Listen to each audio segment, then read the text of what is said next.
اعوذ باللہ من الشیطان الرجیم بسم اللہ الرحمن الرحیم السلام علیکم ورحمۃ اللہ وبرکاتہ.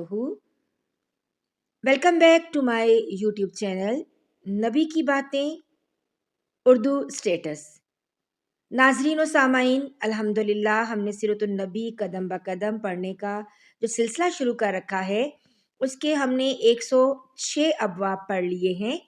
آج ہم پڑھیں گے باب نمبر 107 جس کا عنوان ہے حجت الوداع کے لیے روانگی. جو ناظرین چینل پر نئے ہیں ان سے درخواست ہے کہ چینل کو سبسکرائب کر لیں اور بیل آئیکن ضرور پریس کر دیں تاکہ ہر نئی ویڈیو کا نوٹیفیکیشن بر وقت آپ تک پہنچ سکے. تو شروع کرتے ہیں آج کا باب. سن 10 ہجری میں حضرت صلی اللہ علیہ وآلہ وسلم نے حج کا ارادہ فرمایا. اس حج کو حجت الوداع کہا جاتا ہے. حضرت صلی اللہ علیہ وآلہ وسلم 24 ذیقعدہ 10 ہجری جمعرات کے دن مدینہ منورہ سے حجت الوداع کے لیے روانہ ہوئے. روانگی دن کے وقت ہوئی. روانہ ہونے سے پہلے بالوں میں کنگھا کیا، سر مبارک میں تیل لگایا، مدینہ منورہ میں ظہر کی نماز ادا فرمائی اور عصر کی نماز ذوالخلیفہ میں ادا فرمائی.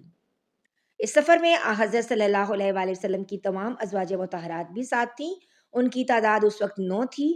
انہوں نے اونٹوں پر ہوجیوں میں سفر کیا. حضرت صلی اللہ علیہ وآلہ وسلم اپنی اونٹنی قصوہ پر سوار تھے. یہ اونٹنی جب آپ صلی اللہ علیہ وآلہ وسلم کو لے کر اٹھی تو آپ صلی اللہ علیہ وآلہ وسلم اس وقت احرام میں تھے. قصوہ پر اس وقت ایک پرانا کجاوا تھا جو 4 درہم قیمت کا رہا ہوگا اور آپ صلی اللہ علیہ وآلہ وسلم کے اوپر چادر بھی معمولی سی تھی. اس وقت آپ صلی اللہ علیہ وآلہ وسلم یہ دعا پڑھ رہے تھے جس کا ترجمہ ہے: اے اللہ اس حج کو مقبول بنا دے اور ایسا بنا دے جس میں نہ تو ریاکاری ہو اور دھوکہ ہو اور نہ دکھاوا اور ظاہرداری ہو. سفر کے دوران حضرت جبرائیل علیہ السلام حاضر ہوئے. انہوں نے عرض کیا: آپ اپنے صحابہ کو حکم دیں کہ تلبیہ میں اپنی آواز بلند کریں، یہ حج کا شعار ہے. چنانچہ حضور اکرم صلی اللہ علیہ وآلہ وسلم نے صحابہ کو ایسا کرنے کا حکم فرمایا.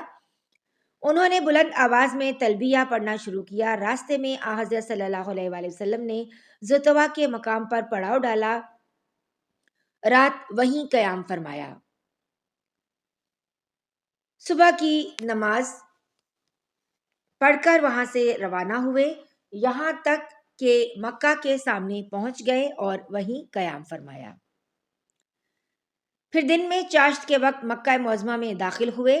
باب عبد المناف سے خانہ کعبہ میں داخل ہوئے. یہ دروازہ باب سلام کے نام سے مشہور ہے. بیت اللہ پر نظر پڑتے ہی آپ صلی اللہ علیہ وآلہ وسلم نے ان الفاظ میں دعا فرمائی جس کا ترجمہ ہے: اے اللہ تو خود سلامتی والا ہے اور تیری ہی طرف سے سلامتی آتی ہے، پس اے ہمارے پروردگار تو ہمیں سلامتی کے ساتھ زندہ رکھ اور اس گھر کی عزت اور دبدبہ میں اضافہ ہی اضافہ فرما. پھر بیت اللہ کے گرد طواف کیا، 7 چکر لگائے. طواف کی ابتدا آپ صلی اللہ علیہ وآلہ وسلم نے حجر اسود سے کی.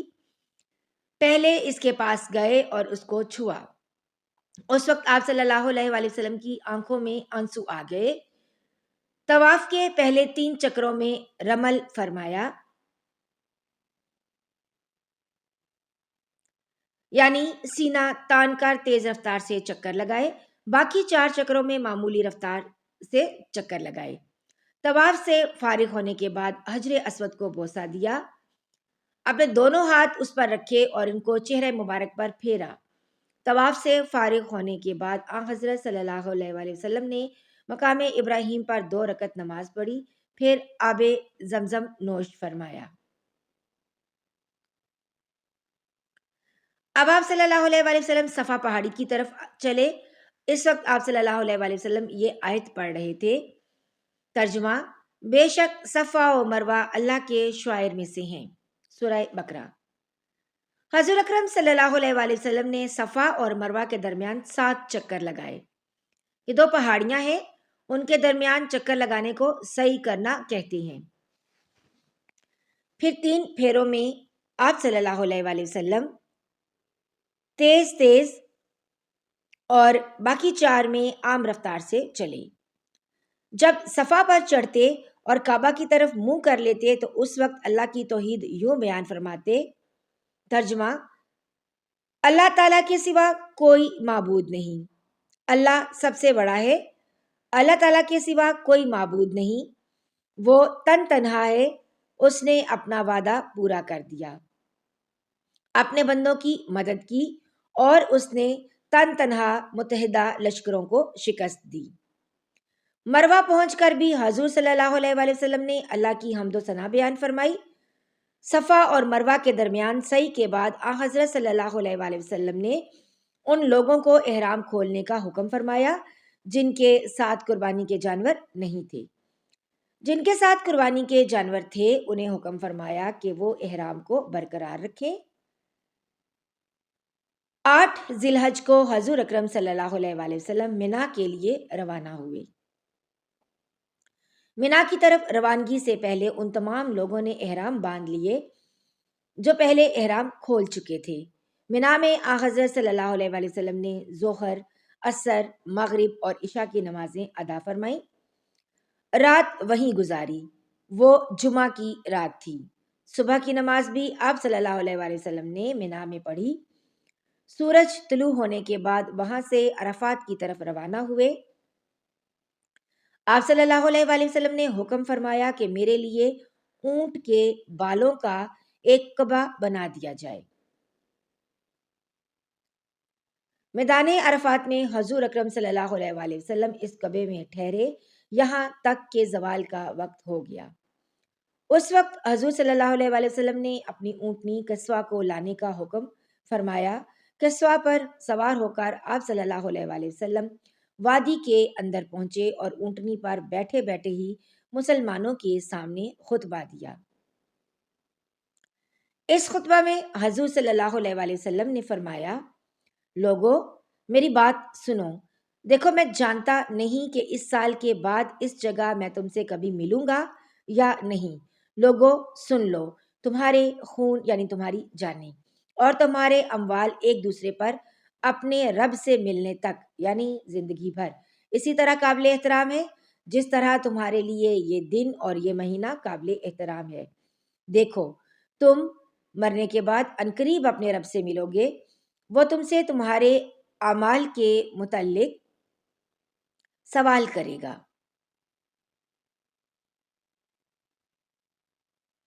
اور میں ہر عمل کے متعلق تمام احکام تمہیں پہنچا چکا ہوں۔ پس جس کے پاس کسی کی امانت ہو اسے چاہیے کہ وہ اس امانت کو مانگنے پر اسی شخص کے حوالے کر دے جس نے امانت دار سمجھ کر امانت رکھوائی تھی۔ دیکھو ہر قسم کا سود جو کسی کا کسی کے ذمے تھا ساقط کر دیا گیا، البتہ تمہارا اصل مال تمہارے لیے حلال ہے، نہ تم زیادتی کرو گے اور نہ تمہارے ساتھ زیادتی کی جائے گی۔ اللہ تعالیٰ نے فیصلہ کر دیا ہے کہ اب کوئی سود جائز نہیں اور عباس بن عبد المطلب کا سارا سود ساقط کر دیا گیا۔ اسلام لانے سے پہلے زمانہ جاہلیت میں جو بھی قتل کا مقدمہ تھا وہ بھی ختم کر دیا گیا، اب اس کا انتقام نہیں لیا جائے گا، اور سب سے پہلے جو قتل کا بدلہ میں ختم کرتا ہوں وہ ابن ربیہ بن حارث بن عبد المطلب کا قتل ہے، اور ابن ربیہ نے بنو لیس میں دودھ پیا تھا، حذیل نے اسے قتل کر دیا تھا، پس یہ پہلا قتل ہے جس سے میں معافی کی ابتدا کر رہا ہوں۔ لوگو غور سے سنو، شیطان اس بات سے مایوس ہو چکا ہے اب اس سرزمین میں کبھی اس کی عبادت کی جائے گی، لیکن اگر اس کی اطاعت کرو گے تو وہ تمہارے ان گناہوں سے جنہیں تم معمولی سمجھتے ہو راضی ہو جائے گا۔ اس لیے تم لوگ دین کے معاملے میں شیطان سے بچتے اور ڈرتے رہو۔ لوگو غور سے سنو، تمہاری عورتوں پر تمہارا حق ہے اور تم پر ان عورتوں کا حق ہے۔ عورتوں کے ساتھ حسن سلوک اور بھلائی کرتے رہو کیونکہ وہ تمہارے پاس قیدیوں کی طرح ہیں، تم نے انہیں اللہ کی امانت کے طور پر حاصل کیا ہے۔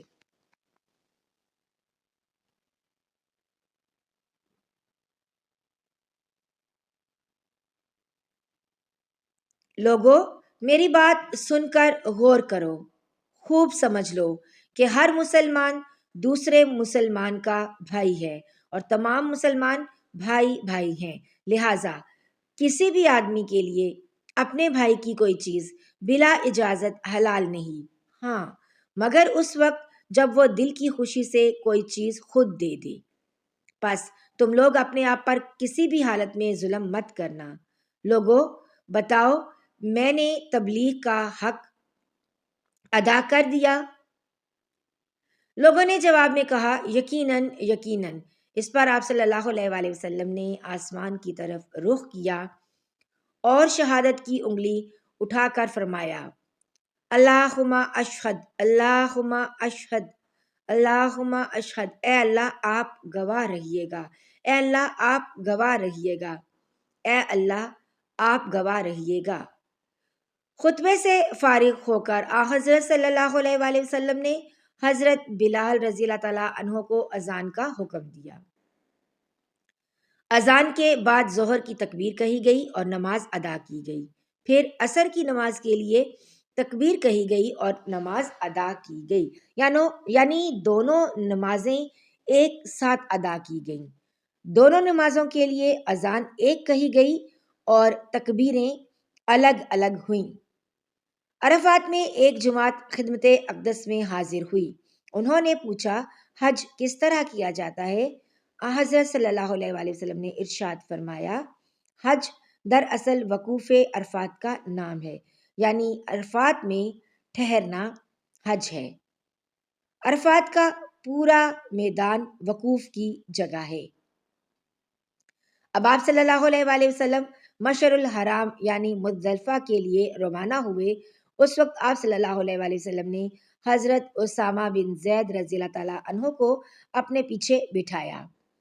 آپ صلی اللہ علیہ وآلہ وسلم لوگوں کو اطمینان سے چلنے کا حکم فرماتے رہے۔ اس طرح مزدلفہ پہنچے۔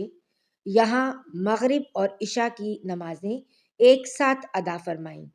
یہ دونوں نمازیں عشاء کے وقت پڑھی گئیں۔ عورتوں اور بچوں کے لیے آپ صلی اللہ علیہ وآلہ وسلم نے حکم فرمایا کہ آدھی رات کے 1 گھنٹے بعد ہی مزدلفہ سے منا روانہ ہو جائیں تاکہ وہاں ہجوم ہونے سے پہلے شیطان کو کنکریاں مار سکیں۔ فجر کا وقت ہوا تو حضرت صلی اللہ علیہ وآلہ وسلم نے مزدلفہ میں منہ اندھیرے ہی نماز پڑھائی، پھر سورج نکلنے سے پہلے مزدلفہ سے منا کی طرف روانہ ہوئے۔ جمرہ عقبہ یعنی بڑے شیطان پر پہنچ کر آپ صلی اللہ علیہ وآلہ وسلم نے 7 کنکریاں ماری۔ شیطانوں کو کنکریاں مارنے کے عمل کو رمی کہتے ہیں۔ یہ کنکریاں مزدلفہ سے چن لی جاتی ہیں۔ ہر کنکری مارتے وقت آپ صلی اللہ علیہ وآلہ وسلم اللہ اکبر فرماتے رہے۔ اس وقت بھی آپ صلی اللہ علیہ وآلہ وسلم اونٹنی پر سوار تھے۔ حضرت بلال اور حضرت اسامہ رضی اللہ تعالیٰ عنہما آپ صلی اللہ علیہ وآلہ وسلم کے پاس تھے۔ حضرت بلال رضی اللہ تعالیٰ عنہ نے آپ صلی اللہ علیہ وآلہ وسلم کی اونٹنی کی لگام پکڑ رکھی تھی اور حضرت اسامہ رضی اللہ تعالیٰ عنہ آپ صلی اللہ علیہ وآلہ وسلم کے اوپر کپڑے سے سایہ کیے ہوئے تھے۔ اس موقع پر حضرت صلی اللہ علیہ وآلہ وسلم نے مسلمانوں کو خطبہ دیا، اس میں ایک دوسرے کے مال اور عزت کو حرام قرار دیا۔ حضرت صلی اللہ علیہ وآلہ وسلم نے ذی الحج کی 10ویں تاریخ کو حرمت کا دن قرار دیا اور فرمایا اے لوگو، تمہارا خون، تمہارا مال اور تمہاری عزت و ناموس تمہارے درمیان ایک دوسرے پر اسی طرح حرام ہے جس طرح یہ دن تمہارے لیے حرمت کا دن ہے، جس طرح اس شہر کی حرمت ہے اور جس طرح اس مہینے کی حرمت ہے۔ یہ الفاظ کئی بار فرمائے۔ آخر میں دریافت فرمایا اے لوگو، کیا میں نے تبلیغ کا حق ادا کر دیا؟ لوگوں نے اقرار کیا۔ پھر آپ صلی اللہ علیہ وآلہ وسلم نے فرمایا اب تم میں سے جو موجود ہے وہ غائب تک یہ تبلیغ پہنچا دے۔ میرے بعد تم کفر کی تاریکیوں میں لوٹ نہ جانا کہ آپس میں ایک دوسرے کی گردنیں مارنے لگو۔ حضور اکرم صلی اللہ علیہ وآلہ وسلم نے لوگوں سے یہ بھی فرمایا کہ وہ مجھ سے حج کے مناسک یعنی ارکان سیکھ لو، کیونکہ ممکن ہے اس سال کے بعد مجھے حج کا موقع نہ ملے۔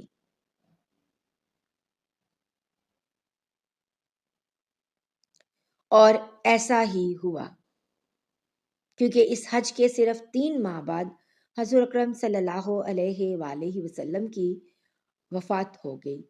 انا للہ و انا الیہ راجعون۔ اس کے بعد آپ صلی اللہ علیہ وآلہ وسلم منا میں قربانی کی جگہ تشریف لائے اور 63 اونٹ قربان فرمائے۔ یہ سب جانور آپ صلی اللہ علیہ وآلہ وسلم مدینہ منورہ ہی سے لائے تھے اور اپنے دستے مبارک سے ذبح فرمائے۔ گویا اپنی عمر کے ہر سال کے بدلے ایک جانور قربان کیا۔ قربانی کے گوشت میں سے آپ صلی اللہ علیہ وآلہ وسلم کے لیے کچھ گوشت پکایا گیا اور آپ صلی اللہ علیہ وآلہ وسلم نے تناول فرمایا۔ باقی اونٹوں کو ذبح کرنے کے لیے آپ صلی اللہ علیہ وآلہ وسلم نے حضرت علی رضی اللہ تعالیٰ عنہ کو حکم فرمایا۔ کل 100 اونٹ تھے۔ اس طرح 37 اونٹ حضرت علی رضی اللہ تعالیٰ عنہ نے ذبح فرمائے۔ حضور اکرم صلی اللہ علیہ وآلہ وسلم نے ان جانوروں کا گوشت اور دوسری چیزیں لوگوں میں تقسیم کرنے کا حکم فرمایا۔ منا کا تمام مقام قربانی کرنے کی جگہ ہے، اس کے کسی بھی حصے میں جانور قربان کیا جا سکتا ہے۔ قربانی سے فارغ ہونے کے بعد آپ صلی اللہ علیہ وآلہ وسلم نے سر منڈوایا۔ سر مبارک کے بال صحابہ کرام میں تقسیم کیے گئے۔ اس وقت حضور اکرم صلی اللہ علیہ وآلہ وسلم نے دعا فرمائی، ترجمہ: اے اللہ، سر منڈوانے والوں کی مغفرت فرما۔ سر منڈوانے کے بعد حضور اکرم صلی اللہ علیہ وآلہ وسلم کو حضرت عائشہ رضی اللہ تعالیٰ عنہا نے خوشبو لگائی۔ اب حضور اکرم صلی اللہ علیہ وآلہ وسلم مکہ جانے کے لیے سواری پر تشریف فرما ہوئے۔ مکہ پہنچ کر ظہر سے پہلے طواف کیا۔ یہ طواف افاضہ تھا جو حج میں فرض ہے۔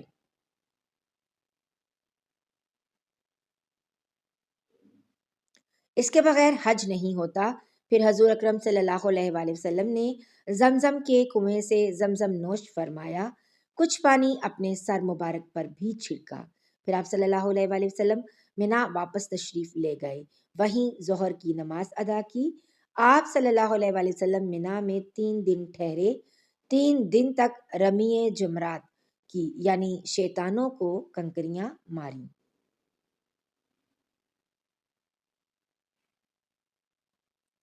ہر شیطان کو 7 کنکریاں ماری۔